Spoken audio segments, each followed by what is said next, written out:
Si Mark Pingris ay pinanganak noong October 16, 1981 kina Jean Mark Pingris Sr. at Erlinda Prado, isang dating tindera sa SM Cubao. Noong 3 taong gulang si Pingris, umalis ang kanyang ama para magtrabaho sa Morocco at nahiwalay sa pamilya. Nidulo ni Pingris si Michael Jordan. Pagkatapos ng kanyang mga klase, mag-aaral siya ng kanyang mga aralin at gagawa ng kanyang takdang aralin. Pagkatapos ay pumunta sa kanilang barangay court para i-practice ang kanyang mala Jordan na kasanayan sa basketball. Kapag wala siyang klase ay tatawagan niya ang kanyang mga kaibigan at maglaro ng basketball sa ibang barangay. Noong high school, sinubukan ni Pingris na maglaro sa kanilang mga high school tryout, ngunit hindi siya tinanggap. Ngunit noong second year na siya ay natanggap na siya sa wakas sa varsity team ng kanilang paaralan. Sa kanyang mga taon sa kolehiyo, maglaro siya para sa varsity basketball team ng Philippine School of Business Administration. Gayunpaman, sinimulan niya ang kanyang karera sa Far Eastern University, Manila, kung saan siya formal na natuklasan. Palibhas ay nahihirapan sa pananalapi.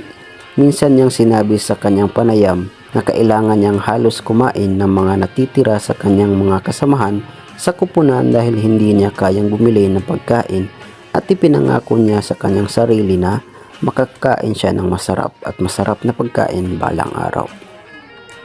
Naglaro din siya para sa Cebu Gems sa Metropolitan Basketball Association at para sa Wellcoat Paint sa Philippine Basketball League bago nagdeklara para sa PBA draft.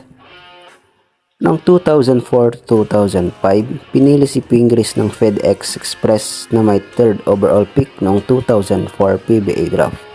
Itinampok din sa draft ang dalawa sa kanyang magiging teammates na sina James Yap at Artadi mula sa UE. Naglaro si Pingris ng ilang laro sa Air 21 bago ang trade na nagpadala sa kanya sa Pure Foods TJ Hotdogs. Noong sa Pure Foods 2005-2008, siya ay ipinagpalit sa Pure Foods pagkatapos maglaro ng ilang laro sa Express. Siya ay ipinagpalit kasama si Egay Billones. Noong 2005-06 PBA season, ginawaran siya ng Finals MVP noong 2006 PBA Philippine Cup habang tinalo ng Pure Foods ang Red Bull 4-2 series. Sa Game 2 ng Finals ng 2006 season, umiscore siya ng 21 points para pamunuan ang Pure Foods sa 93-82 na panalo. Sa 2007-08 PBA Philippine Cup Finals, nakakuha siya ng career high na 21 rebounds na humantong sa kanyang bagong palayaw, The Rebounding Demon. Sa Magnolia or San Miguel 2006-2008-2009, nang ma-diagnose ang Pure Food Center na si Romel Aducol na may nasopharnyx cancer, ipinadala si Pingris sa Magnolia Beverages Master para kay Center Enrico Villanueva sa pagsisimula ng 2008 PBA Fiesta Conference.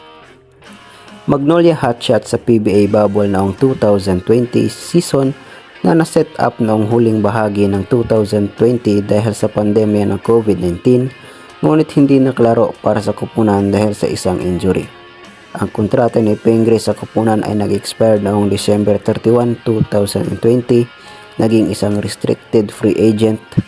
Inanunsyo niya ang kanyang pagre-retiro mula sa competitive basketball noong Mayo 2021, pagkatapos ng 16 na taon na paglalaro sa PBA. Noong November 24, 2021, pumingma si Pingris sa Nueva Ecija Rice Vanguards ng Maharlika Pilipinas Basketball League. Gayunpaman, noong December 3, ipinagpaliban niya ang kanyang sarili sa pakikipaglaro sa Nueva Ecija na nagsasaad ng kanyang hindi kahandaan sa paglabas mula sa pagre-retiro. Imos SB Squad 2023.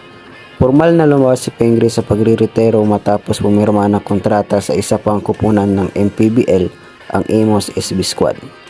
Siya ay gumugol ng 14 na season sa Pure Foods franchise kung saan naitatag niya ang kanyang reputasyon bilang marahil ang pinakamahusay na defender sa PBA sa mahabang panahon, at pinangunahan sila kasama nina James Yap at Peter Jim Simmons sa 4 na sunod na titulo at isang bihirang PBA Grand Slam bilang San Mig Coffee Mixers noong 2013 to 2014.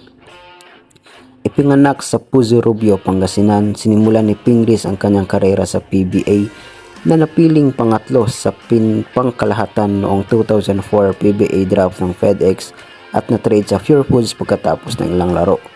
Pagkaraan ng 3 taon sa Pure Foods, siya ay na-trade sa San Miguel at na-trade muli pagkatapos ng 1 taon.